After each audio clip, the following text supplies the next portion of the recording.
मेनका गांधी के वैसे तो कई चुनाव चर्चाओं में रहे हैं, लेकिन एक चुनाव ऐसा भी था जिसमें वह मतगणना स्थल को छोड़कर चली गई थी, क्योंकि वह गिनती में लगातार पिछड़ रही थी और हार मान चुकी थी। हार क्या मान चुकी थी? जब मतगणना अंतिम दौर में पहुंची तो मेनका गांधी की हार की घोषणा तक हो गई थी, लेकिन फिर एक घटनाक्रम हुआ और हार जीत में बदल गई। हालांकि तब मेनका गांधी मतगणना स्थल पर मौजूद नहीं थी। मेनका गांधी का यह भी एक दिलचस्प चुनाव है जिसे आज भी खूब याद किया जाता है। नमस्कार, मेरा नाम अंकुर त्यागी है और आपके सामने प्रस्तुत है हुआ यूं था की अगली पेशकश। मेनका गांधी का भले ही आज भाजपा में कोई खास रसूख न हो, लेकिन एक वक्त था जब मेनका गांधी का भी भारतीय जनता पार्टी में काफी दबदबा हुआ करता था। 2004 का चुनाव पीलीभीत लोकसभा सीट से मेनका गांधी ने जीता था, लेकिन 2009 के लोकसभा चुनाव में मेनका गांधी ने सीट बदल ली थी। वह पीलीभीत के बजाय आंवला लोकसभा सीट से उम्मीदवार बनी थी।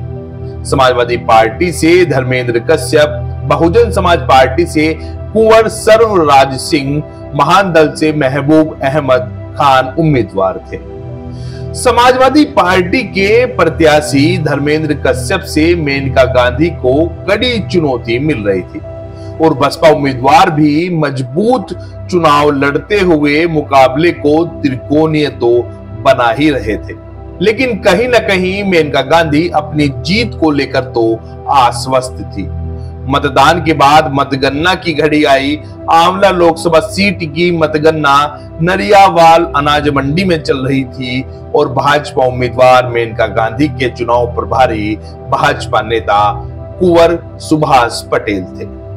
मेनका गांधी भी मतगणना स्थल पर पहुंची थी, लेकिन पहले ही दौर से सपा उम्मीदवार धर्मेंद्र कश्यप ने बढ़त बना ली थी और उनकी बढ़त 20,000 से भी ज्यादा वोटों की हो गई थी। इसलिए सपा समर्थकों में जश्न का माहौल बनने लगा था और भाजपा खेमे में सन्नाटा पसरा था, क्योंकि ये उम्मीद बिल्कुल नहीं की जा रही थी कि मेनका गांधी चुनाव में पिछड़ जाएंगी। मेनका गांधी को हार का खतरा सताने लगा था और एक तरह से वो मान चुकी थी कि अब जीत बेहद मुश्किल है। इसलिए वो मतगणना स्थल से बाहर चली गई थी और दिल्ली रवाना हो गई थी। हार मानने के पीछे एक प्रमुख कारण यह भी था कि जिन बूथों से भाजपा को बम्पर वोट मिलना चाहिए था, वहां पर भी समाजवादी पार्टी के कैंडिडेट को ठीक ठाक वोट मिल रहा था।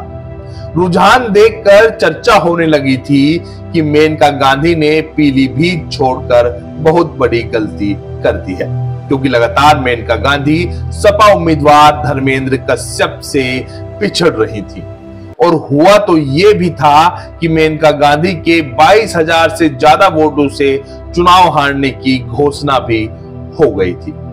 16 मई 2009 की मीडिया रिपोर्ट के मुताबिक मतगणना की सारणीकरण में गलती के कारण ऐसा हुआ था। गलती ठीक हुई तो जीत मेनका गांधी की हो गई थी। इससे पहले तो मीडिया जगत में खबरें चल चुकी थी कि 15वीं लोकसभा के चुनाव में उत्तर प्रदेश की आंवला लोकसभा सीट से भाजपा प्रत्याशी मेनका गांधी समाजवादी पार्टी के धर्मेंद्र कश्यप से चुनाव हार गई हैं। लेकिन बाद में कहा गया कि कैलकुलेशन में गलती हुई थी और जीत मेनका गांधी की हुई। जहां सपा में जश्न का माहौल था, वहां मेनका गांधी की जीत की घोषणा होते ही सन्नाटा पसर गया और वहीं भाजपा में जश्न शुरू हुआ और दिल्ली पहुंच चुकी मेनका गांधी को आंवला सांसद बनने की सूचना दी गई। मेनका गांधी को इस चुनाव में 2,16,503 वोट मिले थे, जबकि धर्मेंद्र को 2,08,822 वोट मिले थे। यानी हार का अंतर महज 7,681 वोटों का ही था। बसपा उम्मीदवार को 1,74,353 वोट मिले थे। हालांकि इसके बाद मेनका गांधी ने आंवला लोकसभा सीट से चुनाव नहीं लड़ा।